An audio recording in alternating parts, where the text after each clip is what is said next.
Untitled Chocolate Fudge. Love chocolate fudge at the holiday time. Ain't nothing like it. This is chocolate fudge from Granny's recipe box. I want to show you how to make it. Let's get started.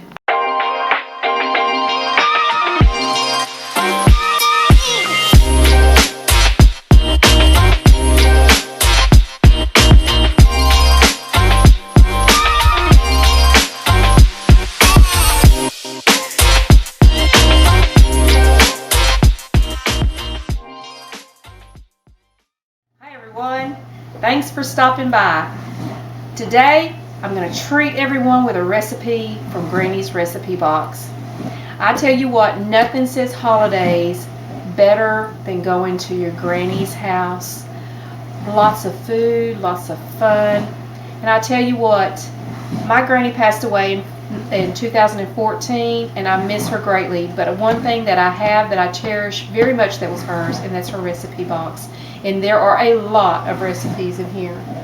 A lot that I remember as a young child, her cooking. I can remember being in her kitchen, and sometimes I'd help her and sometimes I'd be a hindrance. And I remember as young children we'd be shooed out of the kitchen many times. But anyway, here's Granny's recipe box, and let's see what we've got in here and what we're going to work on today. Okay, hold on. Let's see. Oatmeal cake. No, not that today. Let me see. This is Granny's chocolate cake. That sounds good. But how about we work on, what is this? Fudge. Let's work on Granny's good old-fashioned chocolate fudge. That's what we're going to do today. Okay, first things first, let's go through the ingredients, and I will be putting the ingredients in the description box, so if you would, if you're interested in taking those ingredients down, you can find it there. But come this way and let me show you what we got here.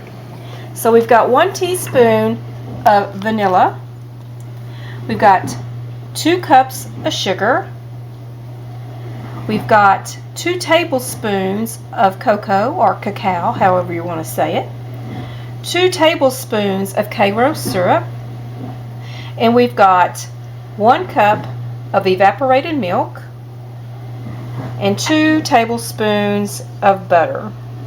I have my pan here, and I've got it lined with foil, and I've got the foil buttered so that the fudge doesn't stick, okay?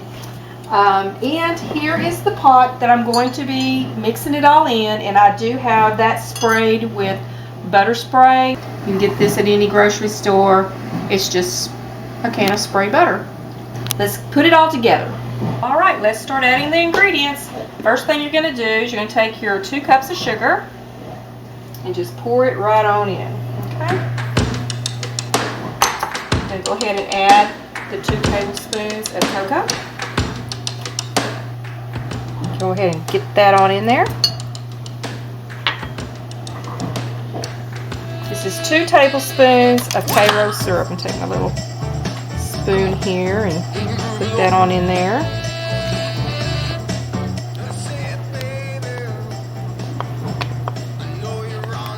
Get it all in there, okay?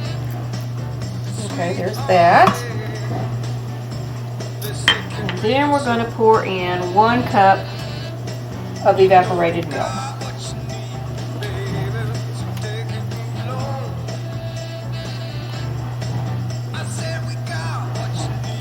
Okay, so I'm going to turn the stove on about a medium-high heat, about number 6 on the dial. And I'm going to go ahead and start combining this. And what you want is you want this to come to a boil, okay? Let's get that all mixed in there. That butter that you sprayed on the pan helps that sugar from scorching, and that also helps too much sticking, because you're going to see what I mean by it's going to get real thick and it's going to start really wanting to stick to the pot, okay? So let's go ahead and stir. Ooh, that smells chocolate. Very good. Okay. Make sure that fire's going. Yeah, I remember many, many holidays at Granny's house. Cousins and aunts and uncles, and lots of good times, lots of good memories. Most of the times we tried to stay out of the kitchen when she was cooking, because mostly if we were there, she would make us do the dishes. And if you didn't want to do the dishes, best thing is to go out of the kitchen. Y'all go find something else to do, but get out of Granny's hair, or she put you to work. Now I've got a candy thermometer here, and the reason being is because what you're going to want to do, you want to bring this to a boil, and then you're going to want to raise it to the temperature of about 240, okay? So let's go ahead. Electric stoves tend to me, take a little bit longer to get boiling stage than a gas stove. Let's go ahead and give that a good whisk. Okay, so you want to really just keep stirring until you get to that boiling phase. And it's starting to try to get there. But I take my whisk because there's going to be some little flakes of cocoa, and you want it to really get blended good. But you don't want to stop stirring.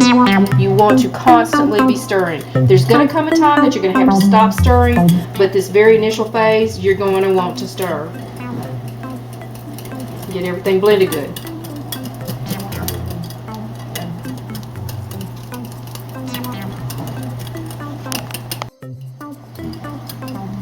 Okay, so now it's boiling, as you see, and you're going to want to keep stirring and let it boil until 232 degrees, okay? You want to take a candy thermometer and test it to see if it's at 232, and at that point you're going to stop stirring just long enough to add your butter and your vanilla, and then you're going to just give it a little bit of a stir and then stop, and then you want it to get to 240. Once it gets to 240, and turn the fire off, and you're going to want it to get down to 110, cool to 110. 224, 25, we're getting there, almost there.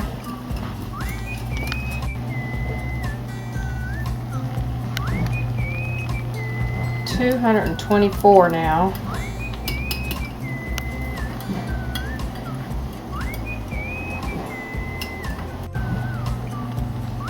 $229, $230, somewhere around there. We're almost there.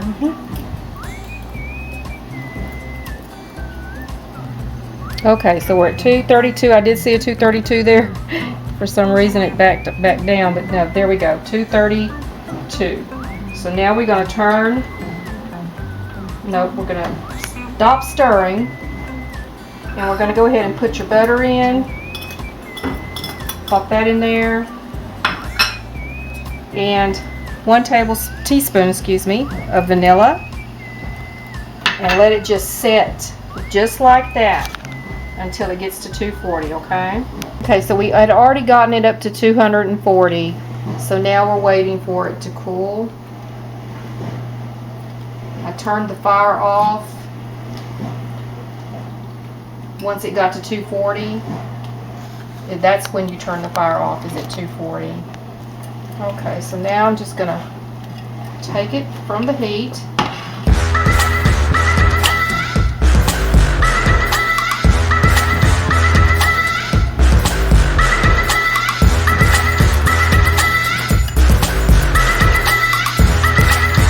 Okay, so I removed it from the heat, and we want it to now start to cool down.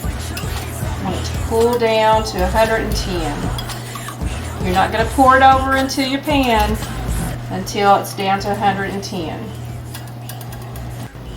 Okay, to recap, this is what we did. We got it up to 240, okay? Actually, what you do, you get up to 232.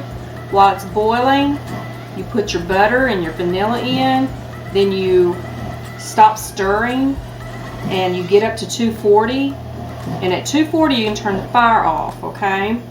And you're going to stir real good until it's about this consistency right here, okay? Now what you want is you want this to come down to 110. Do not put it in the refrigerator. That's not the thing to do. Some people, if it's cold outside, may go outside with it and let it get cool. But you want it to cool down to 110, and at that point, we're going to stir real good, and that's when it goes into the pan, okay? So it's down to 110 degrees. You're going to pour it into the pan. And you got to work fast because it wants to set real quick. Get it all out of there. It's already starting to thicken up. Okay, so there we go. Get all of it out of there. Okay.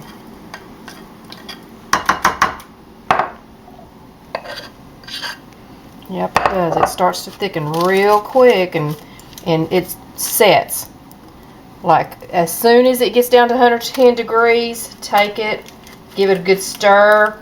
Stir it for about 5 minutes, and then put it in the pan, and you're going to want to let it sit for just about an hour maybe.